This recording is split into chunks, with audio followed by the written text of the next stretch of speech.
Hari ini 26 tahun IFJ Tondano ya, ada di kota ini.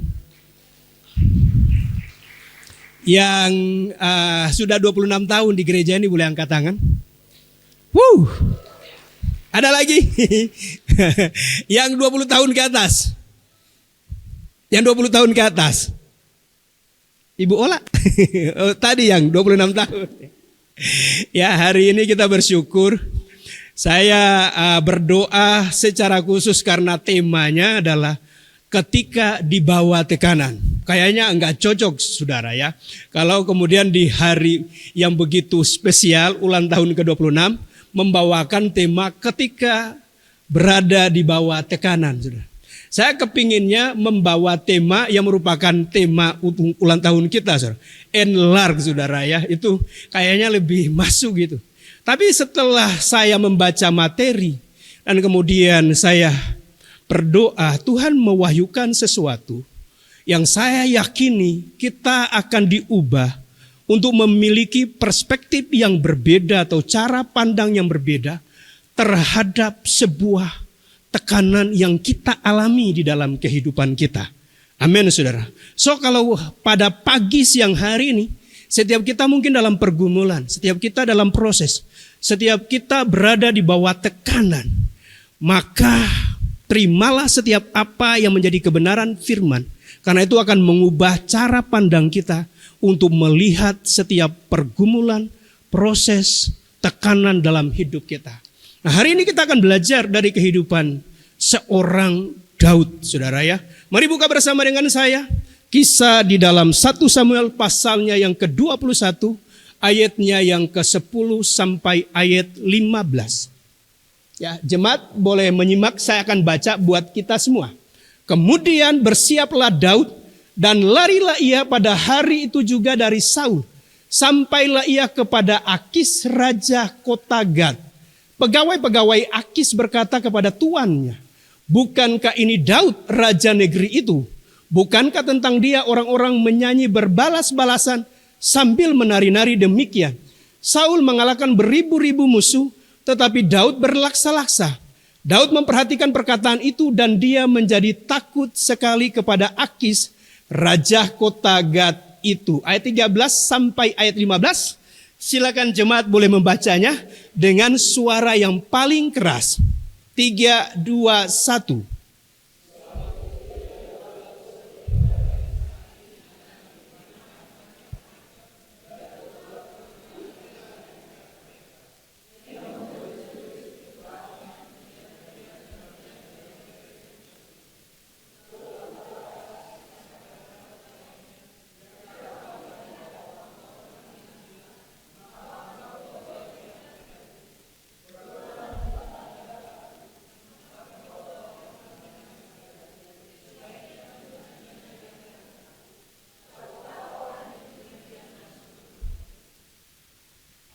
Nah, kita melihat saudara ya bahwa awal daripada proses atau tekanan yang dialami oleh Daud itu ketika ada perempuan-perempuan yang bernyanyi berbalas-balasan. Dan lagu itu jadi viral, nyanyian itu viral saudara ya. Sampai dikenal di negeri orang saudara ya, sampai kepada wilayah Filistin. Apa syairnya, liriknya? Saul mengalahkan beribu-ribu, tetapi Daud berlaksa-laksa. Jadi nyanyian itu menyulut rasa kebencian bagi Saul, saudara ya. Sehingga dia berpikir kalau diperhitungkan kepada Daud itu berpuluh ribu, kepadanya hanya beribu. Nantinya jabatan raja itu akan diambil oleh Daud. Nah, mari kita melihat saudara ya bahwa proses perjalanan daripada Daud di dalam 1 Samuel pasal 16 kita tahu bahwa Nabi Samuel ya, dia diutus oleh Tuhan untuk mengurapi salah satu daripada anak Isai ya. Dan kita tahu ceritanya bahwa yang diurapi itu adalah Daud ya. Dia parasnya elok, mukanya kemerah-merahan. Tapi perhatikan saudara ya bahwa pengurapan Daud menjadi raja tidak disertai dengan pemindahan kekuasaan. Jadi secara de jure Daud itu raja saudara ya, raja. Tapi tanpa wewenang saudara, tanpa kekuasaan. Harusnya kan ketika pengurapan seorang raja, kalau pelantikan seorang raja kan raja yang lama yang akan berhenti, ya, atau misalnya pelantikan kepala negara lah ya. Kalau kepala negara yang habis masa jabatannya, ya harus hadir di dalam acara. Kalau itu pelantikan, saudara ya. Kemudian setelah itu ada semacam pemindahan pertukaran kursi yang merupakan pemindahan kekuasaan. Tapi ini itu tidak terjadi, saudara. Jadi Daud itu secara de jure oleh Tuhan sendiri telah menetapkan menjadi raja, tapi tanpa wewenang, tanpa kekuasaan. De factonya Saul yang menjadi raja, saudara ya. Dan nanti terjadi, saudara, di dalam 2 Samuel pasal 3, di mana Daud diurapi menjadi raja, tapi atas satu suku saja, saudara. Karena Daud itu berasal dari suku Yehuda.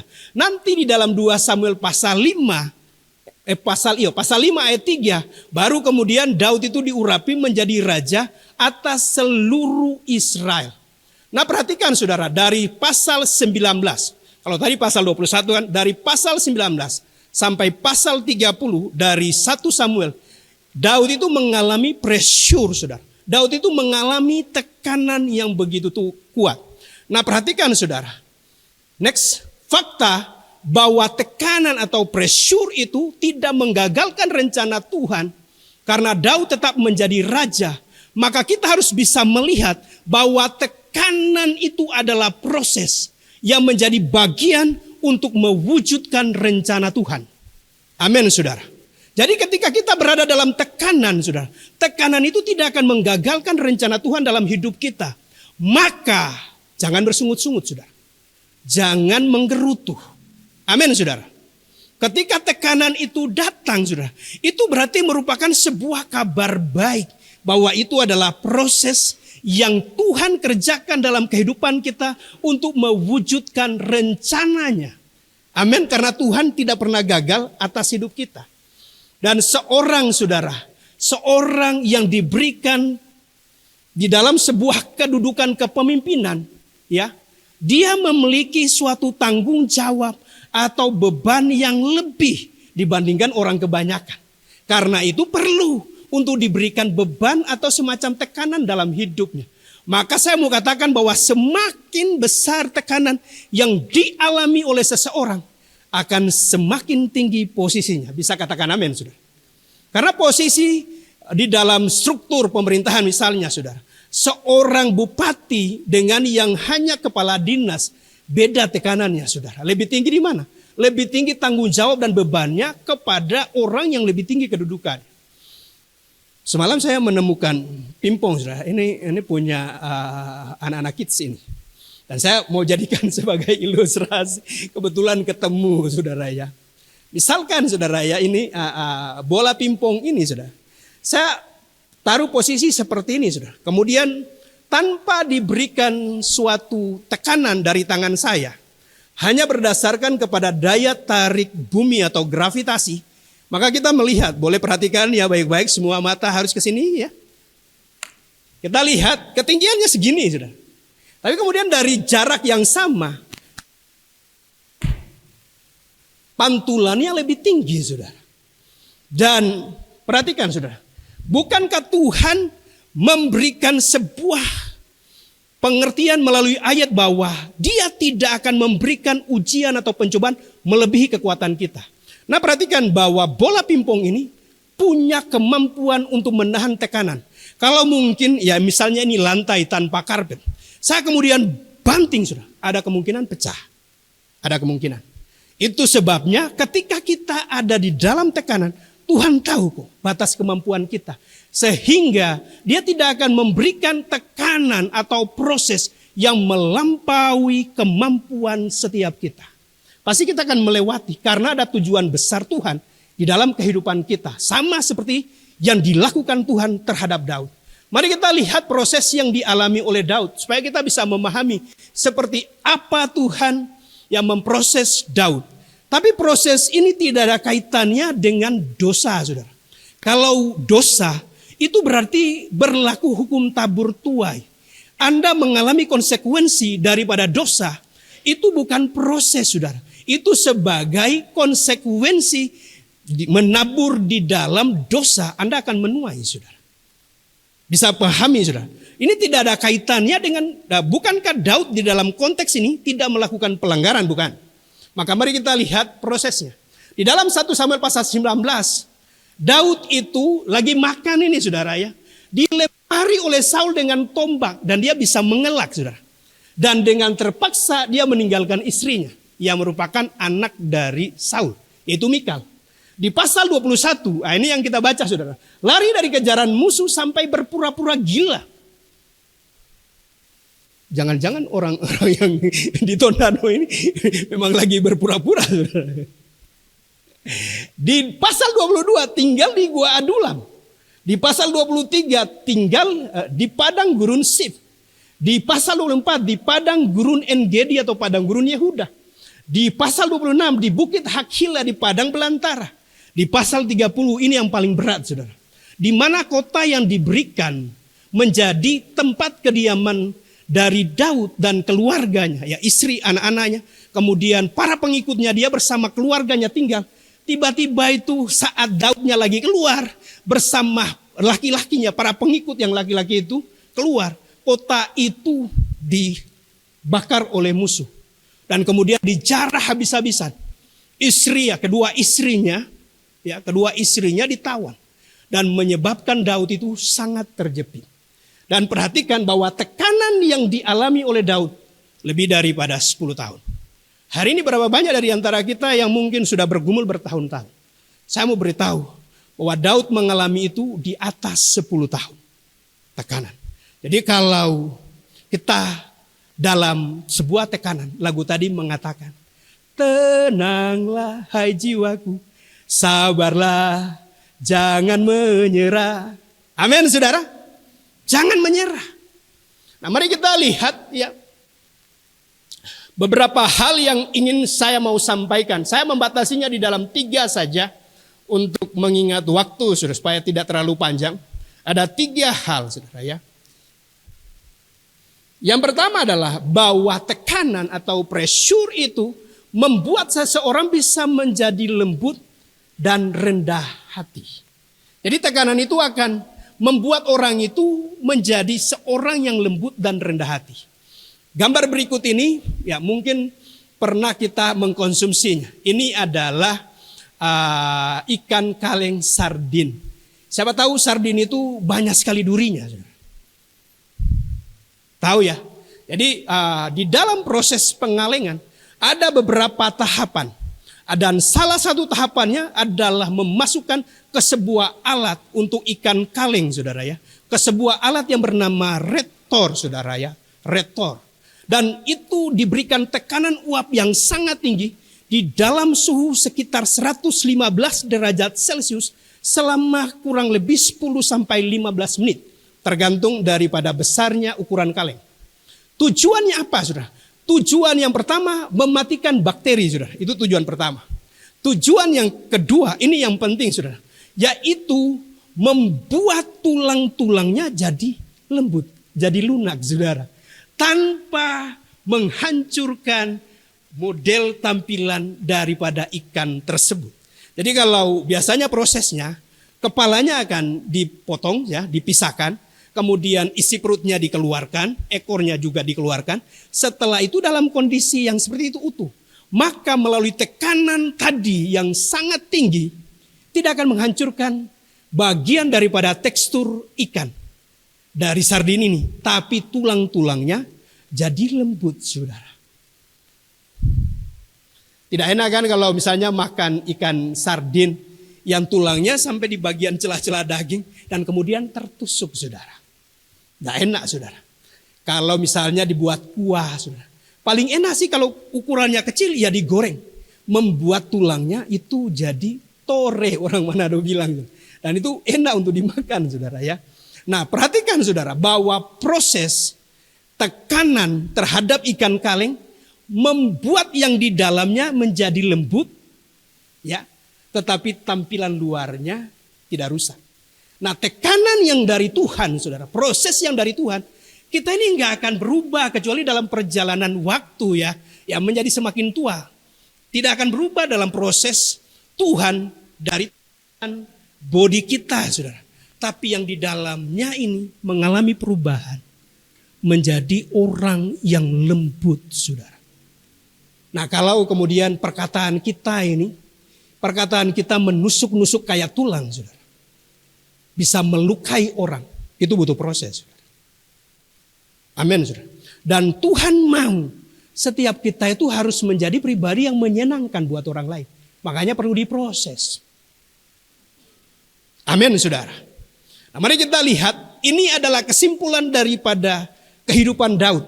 Di 2 Samuel 23 ayat 4 dikatakan begini.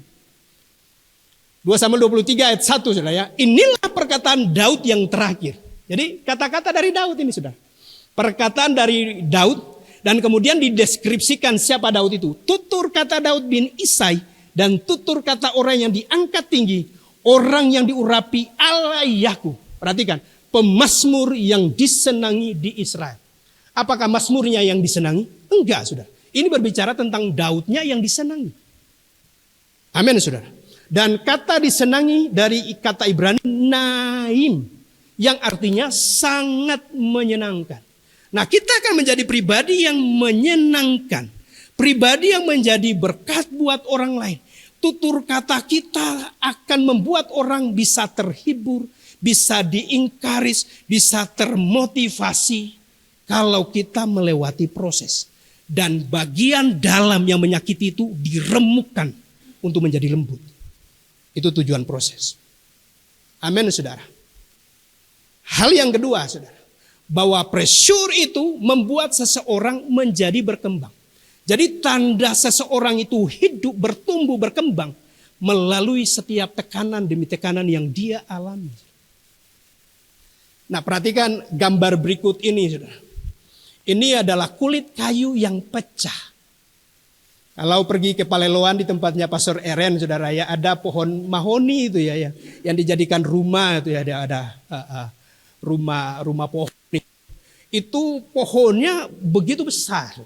Dan kemudian kulitnya ya kayak ada retak-retaknya seperti ini. Dan itu bisa terkelupas. Apa yang menjadi penyebab kulit kayu ini retak dan kemudian terkelupas? Adalah tekanan yang datang dari pertumbuhan pohon itu. Jadi kalau pohon itu menjadi besar, saudara ya, ini dia ditekan dari dalam, saudara. Ya, ditekan dari dalam, menyebabkan bagian kulitnya mengalami kondisi yang retak seperti ini dan terkelupas. Itu sebetulnya proses yang tidak nyaman. Tapi saya mau beritahu, kalau tidak terjadi seperti ini, pohon itu mati. Pohon itu tidak berkembang. Jadi setiap pelayanan yang ingin berkembang, setiap pekerjaan atau karir kita mau lebih tinggi, saudara. Setiap usaha kita untuk mengalami hal yang lebih maju, mengalami situasi yang bisa tidak nyaman, saudara. Tapi saya mau beritahu, berarti itu adalah pertanda pelayanan kita sedang berkembang. Saudara. Amin, saudara. Karena itu jangan pernah tinggal di zona nyaman. Tanda kita itu berkembang, ya selalu akan menghadapi tekanan demi tekanan. Bukan kalau kita setia kepada perkara kecil, akan diberikan perkara yang lebih besar. Dan perkara yang lebih besar setelah kita melewati tekanan di dalam sebuah proses yang lebih kecil tadi, saudara. Sebab kalau kemudian kita diberikan sebuah tekanan yang tidak kita lewati dari proses yang lebih kecil, itu merusakkan sisi daripada kehidupan kita.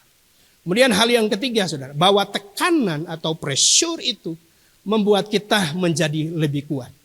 Gambar berikut ini adalah perenang profesional. Ya, dia punya kolam renang buatan.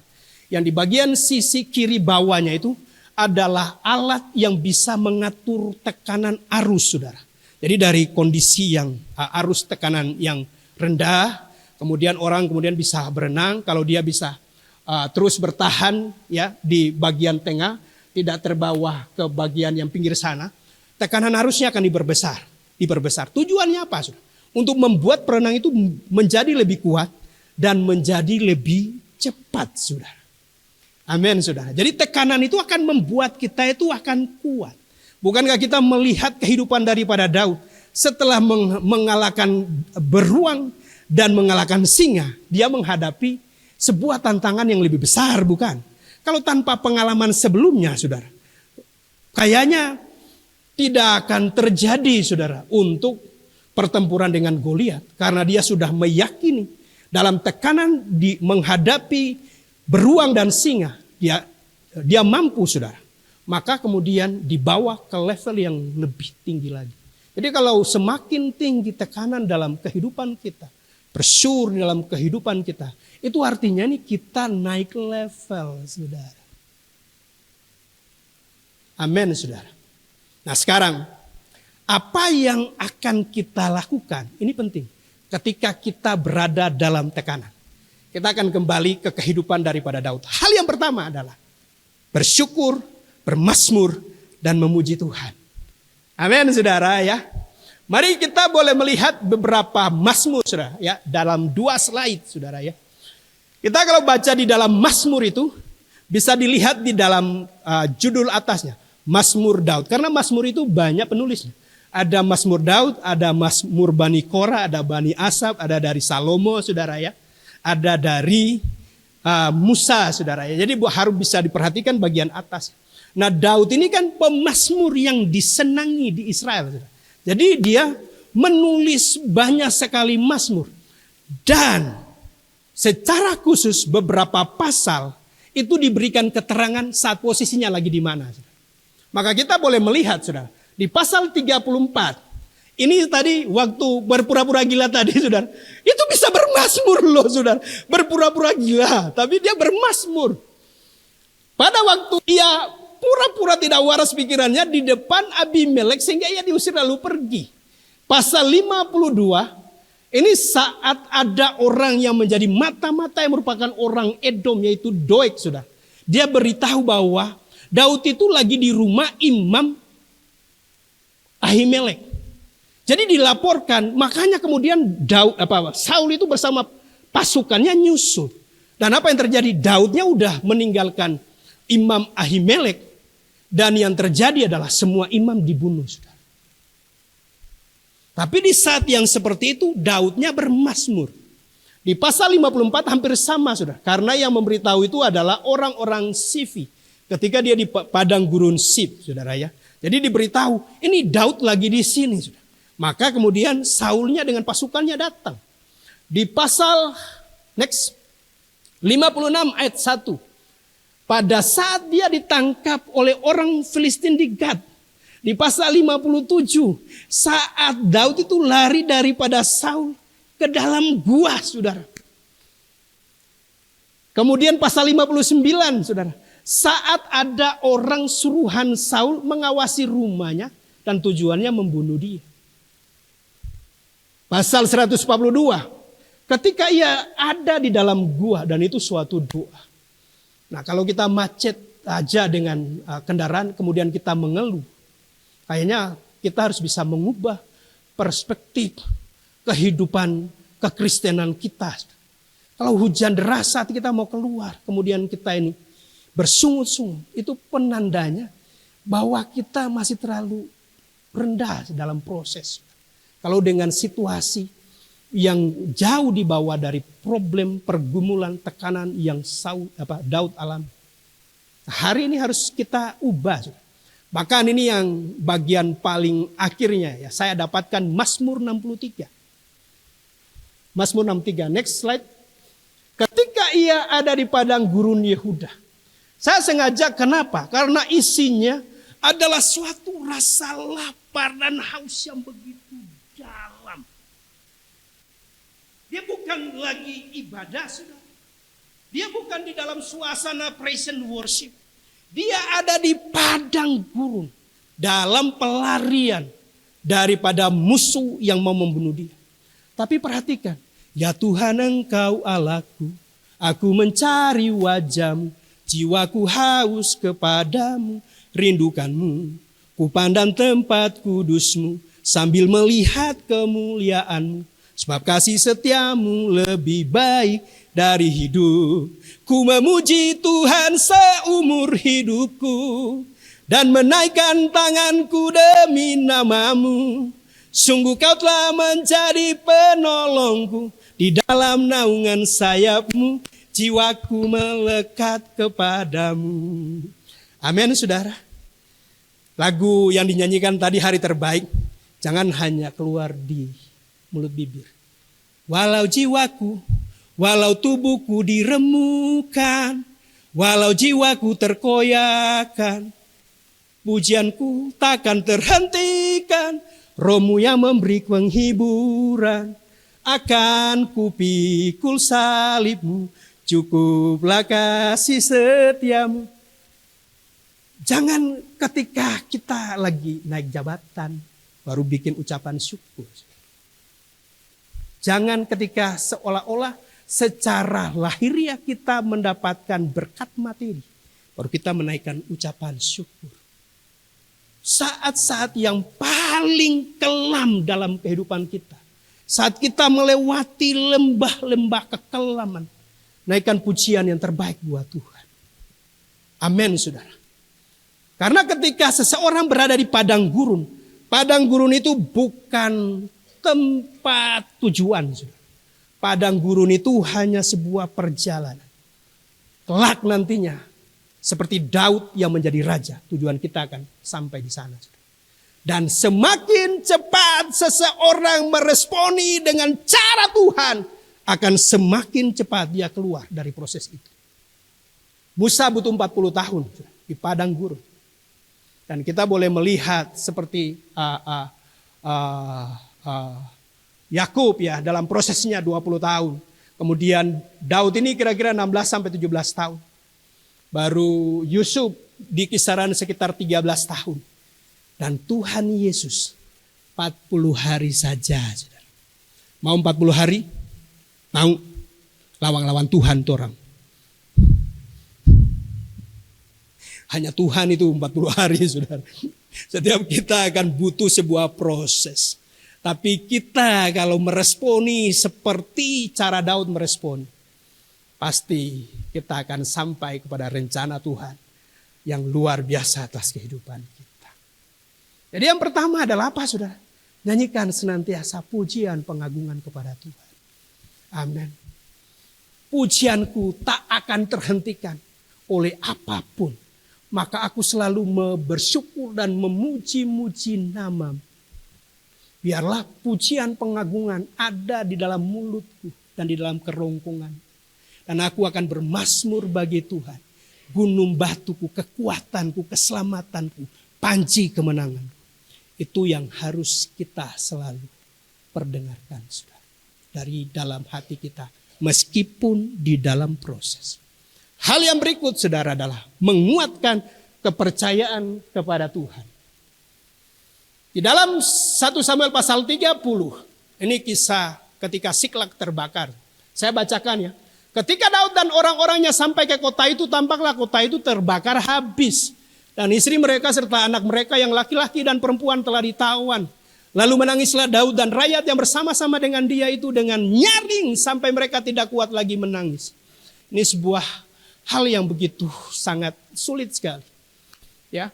Juga kedua istri Daud ditawan yakni Ahinoam perempuan Yisrael dan Abigail bekas istri Nabal. Orang Karmel itu dan Daud sangat terjepit karena rakyat menyatakan hendak melempari dia dengan batu. Seluruh rakyat itu telah pedih hati. Masing-masing karena anaknya laki-laki dan perempuan. Perhatikan bagian terakhir dari pasal 30 ayat 6 ini. Tetapi Daud menguatkan kepercayaannya kepada Tuhan Allahnya. Jadi jangan sampai dibalik saat kita di dalam problem. Kita justru menjauhi Tuhan. Kita justru tidak ikut ke grup. Kita justru tidak mau lagi ikut doa. Kita jadi malas untuk memuji Tuhan. Kita menjadi orang yang bersungut-sungut. Hari ini saya mau beritahu, di dalam situasi ketika tekanan begitu hebat, kuatkan kepercayaan. Saya menyelidiki saudara kata menguatkan kepercayaan. Next slide. Menguatkan kepercayaan dari bahasa Ibraninya kasak. Yang artinya bahasa Inggrisnya fasten.